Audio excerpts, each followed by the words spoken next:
Happy New Year's, ladies and gentlemen. My name is JP Spoonmore, and this is the last video of the Oscar Movie Marathon, the series where I watch a Best Picture winner every week in chronological order, starting from 1970 to hopefully ending up in the present day.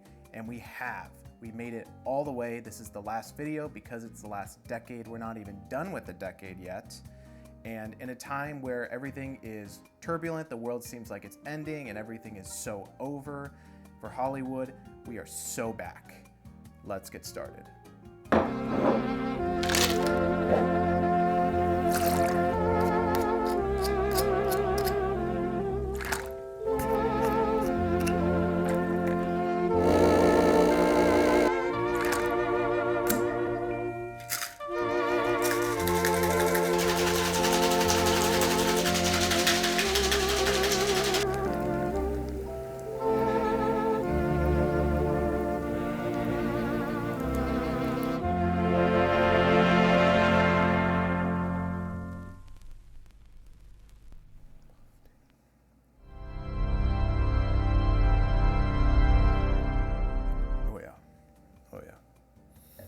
Espresso, because of course it is. I'm working late, because I'm a singer.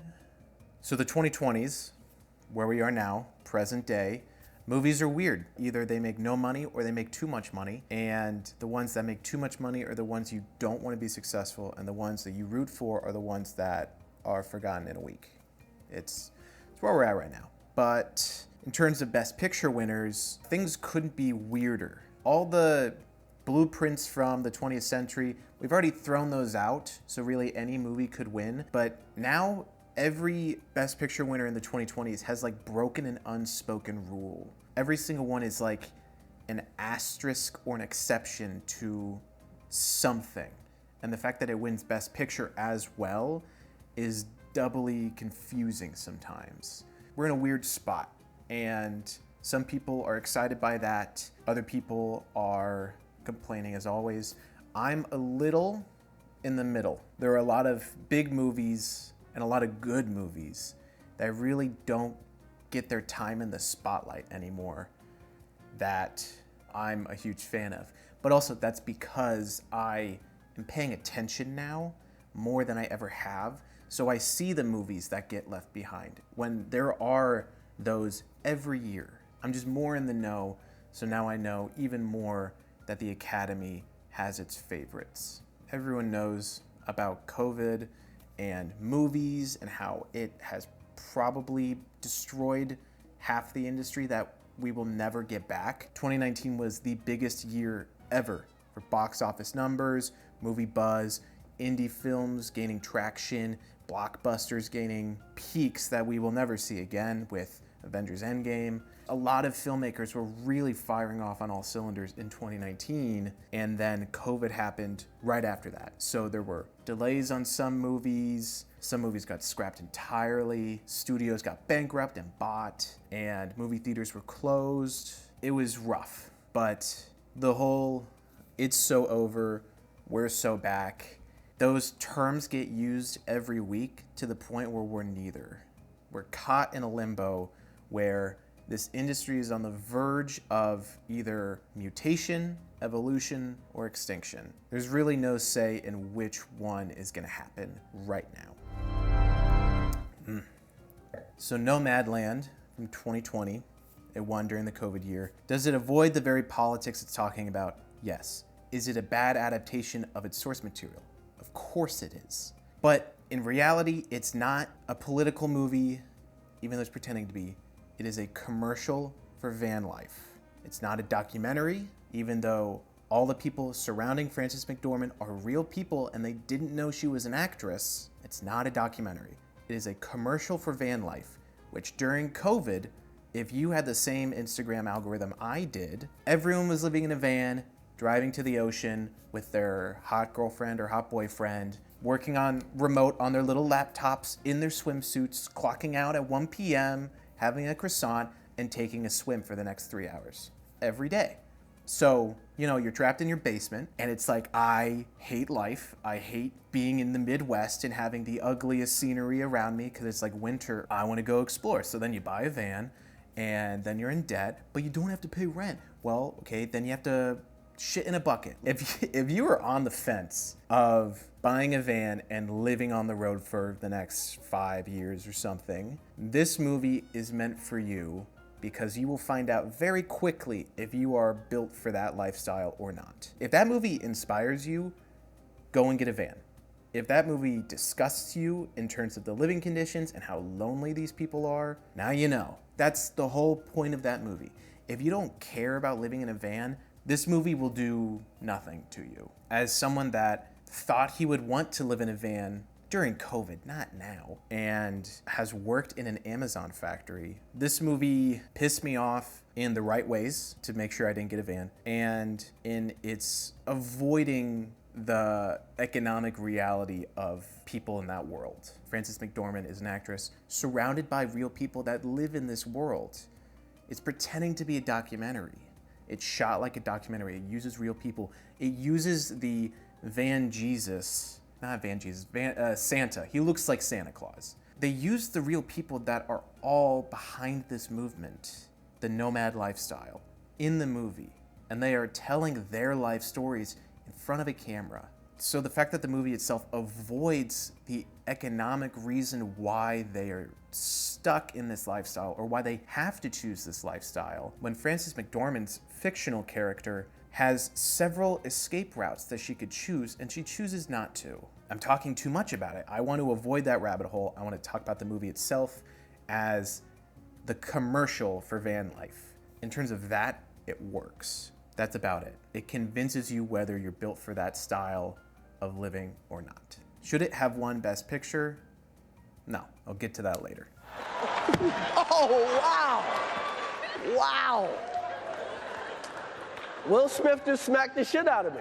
That's like my big Oscar moment. Like when that was happening, every person I know texted and called me to be like, what do you think happened? Go to the Thailand broadcast that just leaked on YouTube. They didn't have time to censor it. Coda from 2021.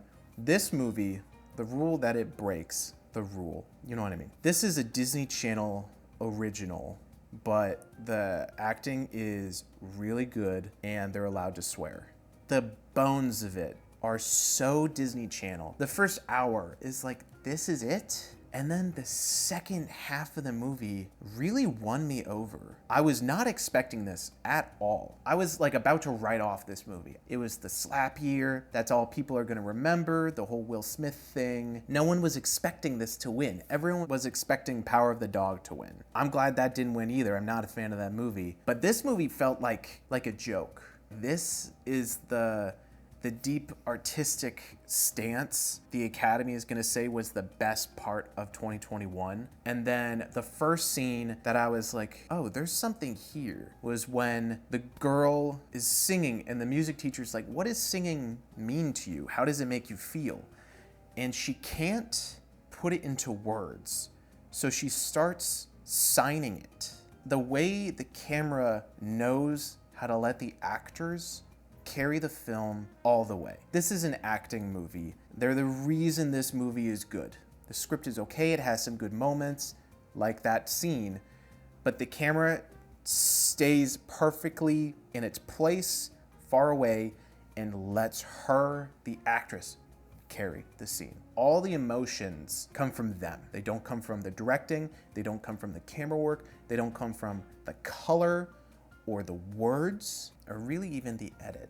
It comes from the actors, 100%. The way she moves and is able to express herself more in her hands than her voice, yet she wants to be a singer, but she doesn't know if she's good because no one has heard her sing before because her whole family is deaf. That's the part that's very Disney Channel, but like the reality of her not being able to exist in either world. She's stuck right in the middle. The movie really nails that point perfectly in that scene. Okay, there's something going on, so let's keep watching. It's that second half that really shines. The father won Best Supporting Actor, and he is deaf in real life. I'm not gonna spoil the ending, but there are two scenes where he especially knocks it out of the park. Unbelievably so. There's one point where the sound mixing, and the sound design puts us into the parents' world during a big moment for the daughter that is brilliant. It's the one real filmmaking moment in that movie that, again, lets the father especially show up and win his award. He won it within 2 scenes. This is one of them. It puts us in their perspective in a really powerful way, in a world that will never understand him, and he realizes he will never understand his daughter. It's very Disney Channel-y, but the character moments that the actors are able to bring their strengths into, that's where this movie won. In terms of Nomadland and Coda winning, there's one movie that came out in 2020, Sound of Metal. Sound of Metal is these 2 films combined about a heavy metal drummer who lives in a van because he's on tour with his girlfriend. He's playing music venues with no earplugs. He loses his hearing, and so he has to go to a deaf addiction recovery camp. The way he learns, he is suffering withdrawal from hearing. Hearing is a drug to him at this point that he wishes he could hit one more time. The way that movie structures that metaphor perfectly, and the sound design and the way it's filmed, it's these 2 Oscar winners combined, and it's so much better than both of them could ever be. So the fact that it didn't win pisses me off. It's such an amazing movie, and these 2 movies are okay, and the fact that Sound of Metal is doing both of their stories better than they do within one movie is kind of a joke. Next up is Everything Everywhere All at Once. It's kind of rare that the crowd favorite wins Best Picture. I feel like the Academy tries to prove their worth by not picking the one that everyone has seen. This is the exception. There's no movie like this in the Best Picture category. It is a Hong Kong martial arts action comedy, absurdist, wacky comedy, and then a family drama. The family drama is really only at the end. It's beneath the surface kind of bubbling up, but first and foremost, it is that action comedy. It's a Daniels movie. You've never seen anything like this. That's kind of their brand, though. I don't know where I'm at right now, but I feel like they're very similar to Taika Waititi, where they have a very niche, specific aesthetic and tone that breaks all the rules and everyone loves them. And they get all these projects, and then 5 years later, that magic suddenly disappears. It's not like the filmmaker has dipped in quality. It's like the public has gotten bored of them, like cocaine. It's a fast hit and then boom, burnout. And I think Everything Everywhere All at Once was the loudest, funniest, happiest, biggest word of mouth, talk of the town movie of that year. The fact that that won Best Picture is crazy. The half-life of this movie, though, has already started. The first time I watched it, I loved all the wacky humor, all the absurdist visual gags, the confetti, the pig, the costumes, the explosions, the googly eyes. Oh, isn't this creative? Isn't this wacky? And then I really felt the runtime. It really slows down once it got into the family drama. And so on rewatch, I watched it with my family, not Ryan, sorry, he's out of town, but I watched it with everyone else in my family. I kind of warned them, hey, this is kind of a long movie, because now every movie is 2 hours and 20 minutes. On rewatch, I don't feel the length at all. I think it's actually perfectly paced the whole time. But the visual gags, the punchlines, the wacky absurdist humor, it's not as good on rewatch. Like Marvel levels of you're in the theater, you're laughing along with everybody, this is the funniest thing you've ever seen on planet Earth. And then you watch it at home and it's like, I guess. There are some punchlines that still land. I would say the fanny pack fight, still the best fight scene in that movie. It's great. And that one little beat, he holds the fanny pack, the husband, he holds it and the security guard looks around, he's just, oh, and then he hits him like that. That little pause still lands. The Rock universe joke lands actually way better on rewatch. I remember it going way too long the first time I watched it. On rewatch, it actually works even better. I've seen Swiss Army Man. I've seen the Turn Down for What music video. Yes, that's them. It's all the same kind of humor. And it's like I've watched it one too many times, which is so unfair for them. These guys are new, they're original, they're doing things no one else dreams of. And I'm in my basement saying, boo, do something different. They are doing something different. I don't know why it's not hitting me as hard the second time. It might be because I was testing this recipe out and I drank one before the movie. Don't drink before a movie. Don't. It numbs you. You have less fun. Kids, drink responsibly. Don't drink and drive. Don't drink and watch movies. Yeah, it's just not as fun watching a movie when you're drunk. And so maybe that's why I didn't have as much fun watching it the second time. The family drama elements near the end of the movie still hold up. The humor has a half-life, I think, but the family drama elements with the daughter especially, she does such an amazing job switching personalities and looks, and her face especially. She can be so expressive in the voice, but her eyes and mouth don't move. And then she could switch to the opposite where she's crying and like begging her mom to just be a mom or to just leave her alone. And it's a real human expression and a real human moment. Right after she was like a sarcastic existential robot. She flips on a dime and it's so impressive. She's in the movie that the Academy declared, yeah, it's gonna win all the awards, but she didn't get the, dumb. The rest of this movie feels very YouTube.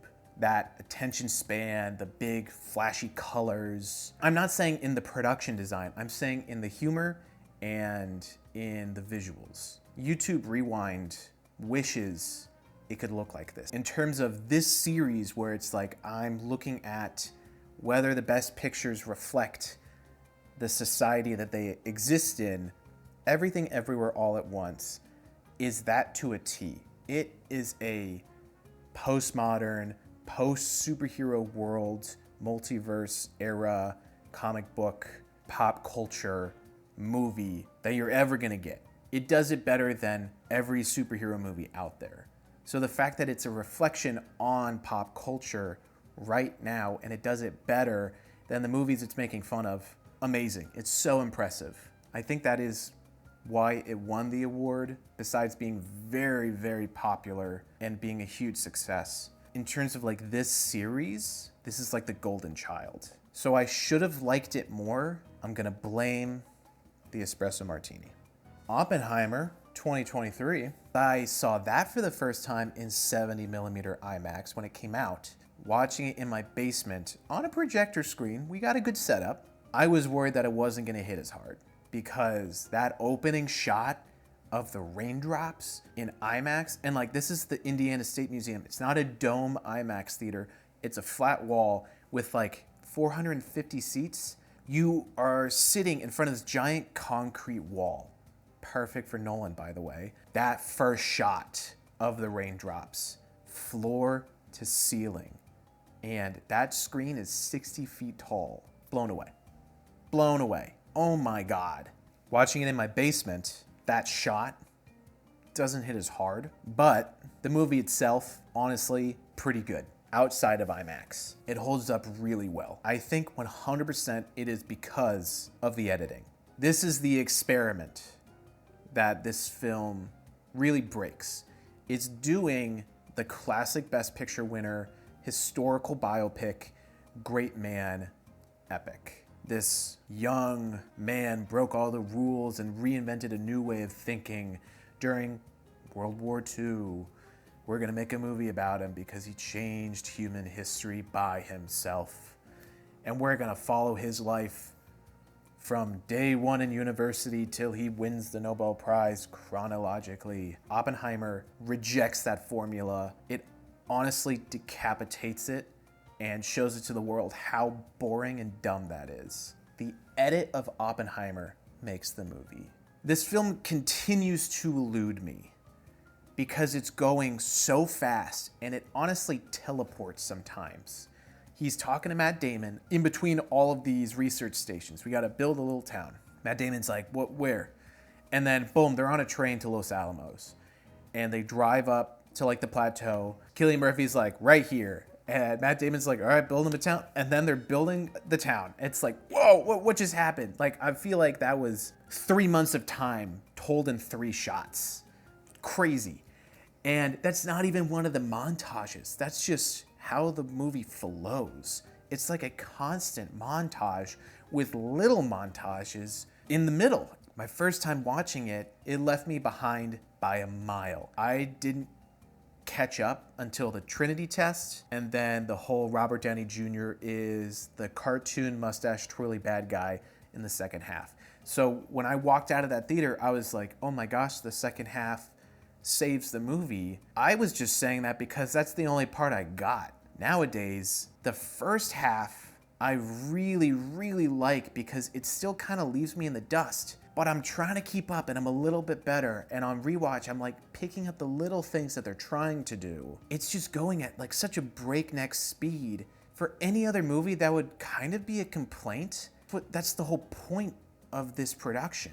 The Cold War and the World War II atmosphere is we have to stay ahead of them, of the enemy. So the fact that the edit doesn't wait for you, it's trying to beat you to the finish line, just like the scientists are against the Nazis and the Soviets. That race, that adrenaline rush for 3 hours. It's probably the fastest 3-hour movie I've ever seen. After a Christmas party, I got home at like 10, and I was like, I'll watch Oppenheimer. I was never tired. That's how alive and energetic this movie is. It is lightning in a bottle. Emily Blunt's character and Florence Pugh character, man, rough. Christopher Nolan's not the best at his heroes' wives and mistresses. Let's just say that. They are always drunk. They always want to die because the main hero doesn't love them enough. They always hate being a mother. Christopher Nolan's wife produces all of his movies. Are they okay? Like, it's a little weird. Emily Blunt's character is so frustratingly forgettable and cliche. Cillian Murphy walks into the house and the baby's crying and she's like, you take care of it. And she grabs the bottle and almost knocks over a shelf. God damn it, are we really doing this again? But then out of nowhere, and I'm talking like the last 20 minutes of the movie, she suddenly becomes a character. They're like doing the hearing. Cillian Murphy's like, we can solve this, we can work this out. And she's standing there like, you're not gonna fight this? Are you an idiot? Fight him. It's him. He's the bad guy. He's twirling his mustache off camera. Get him. And then the whole she doesn't shake Teller's hand. That's legit one of the more powerful shots in the whole movie. So the fact that it's like given to this nothing of a character at the very end, it's shocking. It's actually shocking. I gotta give Nolan some credit for it. He caught me where I wasn't looking. He knows that we all write off his female characters, so he gave one of them the biggest moments of the entire movie. Right at the end, right when we were least expecting it. I mean, it's such a bold movie. It's a 3-hour long, almost fully IMAX movie, rated R, character study World War II epic. Cillian Murphy was a big actor, but he wasn't like a celebrity. Robert Downey Jr.'s coming back from leaving the MCU. There were a lot of risks in this movie, but Christopher Nolan got it in the air and landed it on the same day Barbie comes out. This movie was dead to rights. It was not gonna make money. Who would go see it besides film bros? Everyone's just gonna go watch Barbie. It's a family movie. It's not rated R.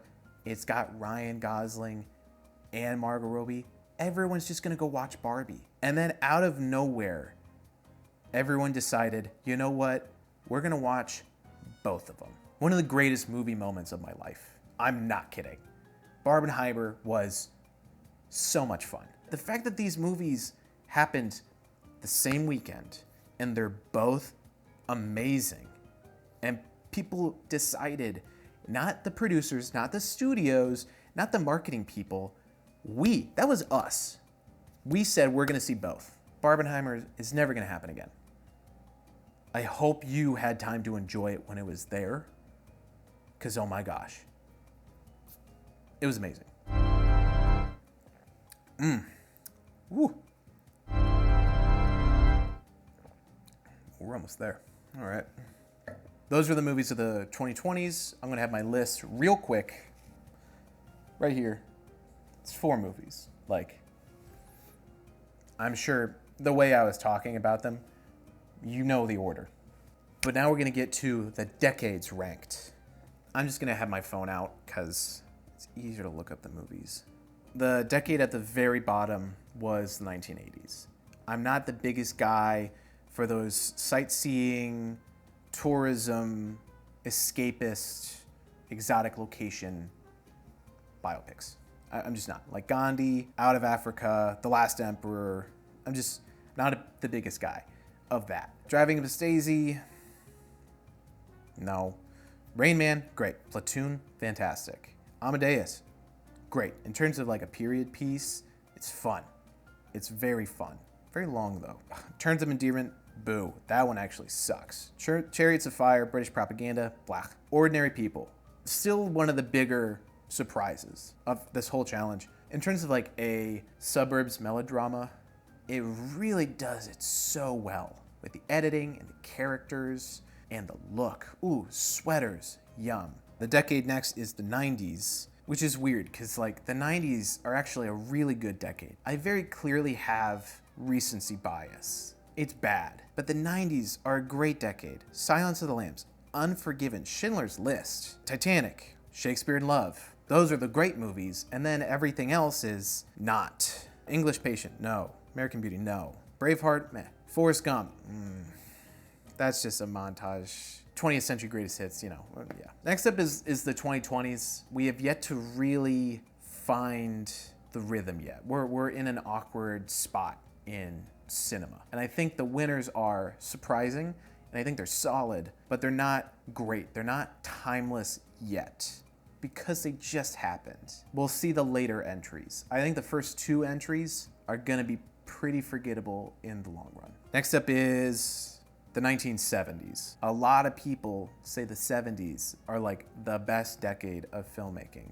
French Connection, The Godfathers, One Flew Over the Cuckoo's Nest, Rocky, Kramer vs. Kramer, honestly not bad. The Deer Hunter, I'm not a fan of, but I would much rather watch Platoon than The Deer Hunter. Annie Hall, I judge a little too harshly. It's honestly a decent movie with really strong ideas. It's just the filmmaker is a terrible person and he has such a big fat ego, hogs the camera from the movie he's making. He puts his face right in the lens when the movie's happening behind him. Not a fan of that. The Sting, what the hell was that?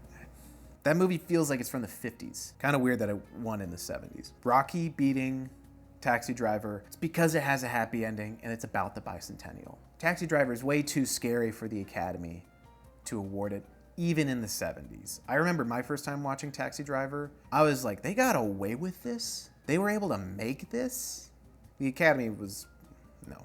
I don't think they were ready for that yet. Next up is the 2000s. You got Gladiator, you got Lord of the Rings, The Departed, No Country for Old Men, Slumdog Millionaire, Hurt Locker. This is the roller coaster decade because of 9/11, because of digital filmmaking. We're in the new millennium. We have to reinvent the wheel, and we don't know how to do that yet.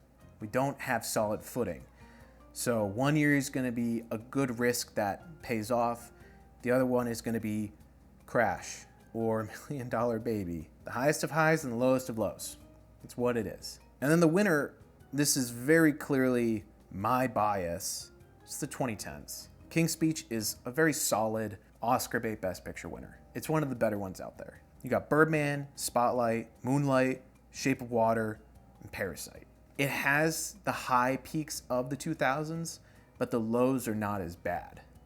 So the average, higher. It doesn't even out. It stays with the peaks. If we look at like the individual scores of the films, my personal favorites out of all the Best Picture winners from the 1970s to the present day are Godfather, Lord of the Rings, No Country for Old Men, and Parasite. Then the next few are Silence of the Lambs, Schindler's List, The Departed, One Flew Over the Cuckoo's Nest, Rocky, Spotlight, Unforgiven, and Hurt Locker. Those are guaranteed amazing watches. Even beneath that, you got Moonlight, Gladiator, Godfather 2. Yes, I rank it way lower than most people.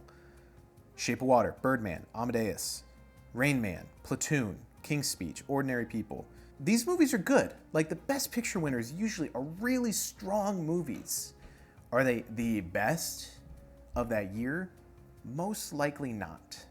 But all these movies are still amazing watches for the most part. And then there's like Forrest Gump, Green Book, $1 Million Baby, Chicago, like Dances with Wolves, The Last Emperor. They're different movies. You won't see a movie like it, but it's not going to change your life. And then you get down to like the shitty ones. American Beauty, which honestly is a good movie until you look behind the scenes. Beautiful Mind, Argo, The Sting, Terms of Endearment, Chariots of Fire, The English Patient, Annie Hall, and Crash.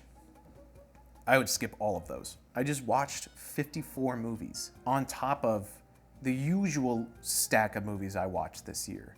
There were some moments where it was a little hard to keep up, but for me, it's not a challenge. For most people, saying you watched 54 movies in a year, way too much. That's so many movies for everyone else, except like me.